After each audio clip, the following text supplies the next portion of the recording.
Chapter 7. I pushed the heavy door open and walked into the library. The air in the library isn't like the air anywhere else. First, it's always cooler than the air outside.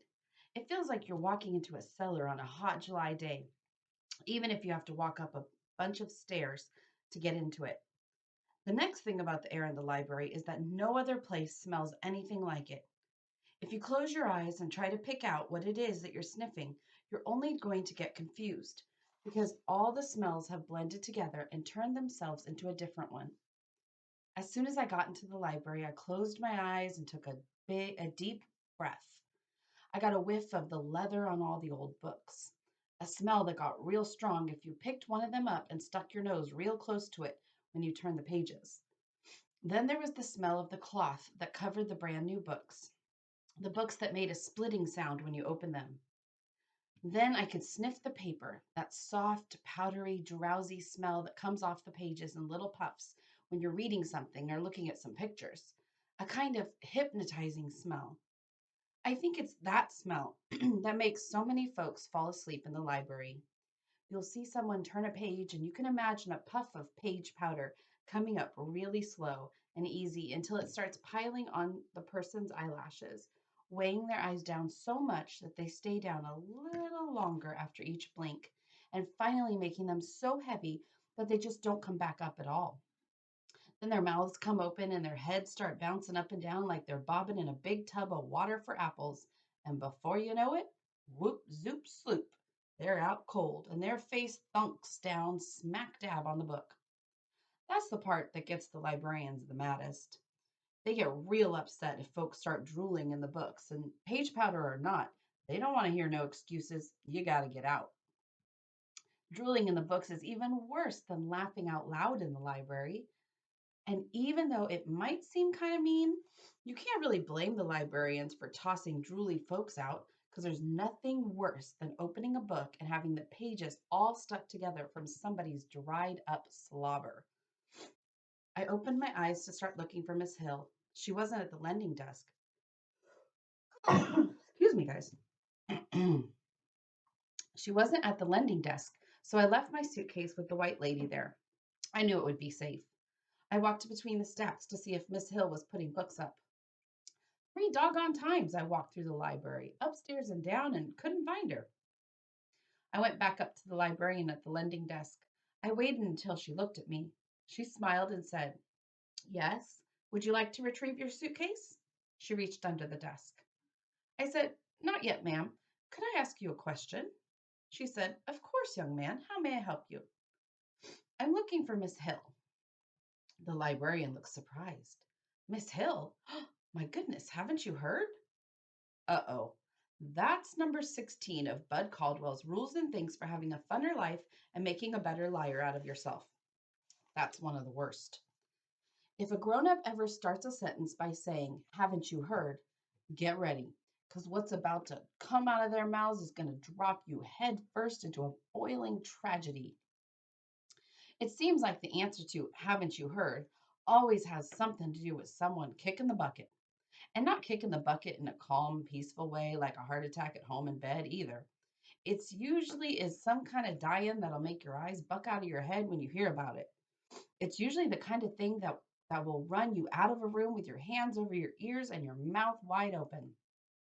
Something like hearing that your grandmother got her whole body pulled through the wringer on a washing machine, or something like hearing about a horse slipping on the ice and landing on some kid you went to school with. I answered, "No, ma'am," but I got my stomach ready to hear about Miss Hill biting the dust in some way that was going to give me nightmares. The librarian said, "There's no need for you to look so stricken. It's not bad news, young man." She laughed a quiet librarian type laugh and said, "Really, it's not bad news, unless you had matrimonial plans concerning Miss Hill." I pretended I knew what she was talking about. Most of the times, if you listen to how grown folks ask a question, they let you know what it is they want to hear. I said, "No, ma'am, I didn't plan that at all." She laughed again and said, "Good, because I don't think her new husband would appreciate the competition. Charlemagne, Miss Hill, is currently living in Chicago, Illinois." I said, "Husband? You mean she got married, ma'am?" The librarian said, "Oh, yes. And I must tell you, she was radiating happiness." I said, "And she moved all the way to Chicago?" "That's right, but Chicago isn't that far. Here, I'll show you." She reached under her desk and pulled out a thick leather book called Atlas of the United States of America. She thumbed through a couple of pages and said, "Here we are." She turned the book to me. It was a big map of Michigan and a couple of the states that were next to it. "We're here." She pointed to the spot that said Flint. "And Chicago is here in Illinois." It looked pretty close, but I know how tricky maps can be. Shucks, they could put a whole world on one page of a map. So I said, "How long would it take someone to walk there?" She said, "Oh dear, quite a while, I'm afraid. Let's check the distance." She reached under the desk and pulled out another thick book called Standard Highway Mileage Guide and turned to a page that had a million numbers and city names on it. She showed me how to find Chicago on the line that was running across the page and Flint on the line that was running down the page, and then to look at the number that was writ where the two of them joined up. It said 270. She pulled a pencil out and said, "Okay, this is how one figures the amount of time required to walk to Chicago. Now," she pulled out a third book. Shucks, this is one of the bad things about talking to librarians. I asked one question and already she had us digging through three different books. She thumbed through the book until she said, "Aha, it says here that the average male human gait is 5 miles an hour. Okay, assuming that you could cover 5 miles an hour, all we have to do is divide 270 by 5. She did it and said, 54 hours. Much too long to be practical. No, I'm afraid you'll simply have to wait until Mrs. Rollins comes back to Flint for a visit." Shucks, Chicago might as well be a million miles away from Flint, and Miss Hill might as well be squashed, scrunched up mess in a washing machine when it came down to helping me now. I thanked the librarian for the bad news and went to sit at one of the big heavy tables so I could think what to do next. Going back to the home was out. It used to be that we'd get a new kid every once in a while, but lately it seems like there's a couple of new kids every day, mostly babies, and they're almost always sick. It's not like it was when I first got there. Shucks, half the folks that run it don't even tell you their name and don't remember yours unless you're in trouble all the time or getting ready to move out. After a while, I got my suitcase and walked into the regular air and stinking smells of Flint. The library door closing after I walked out was the exact kind of door Mama had told me about.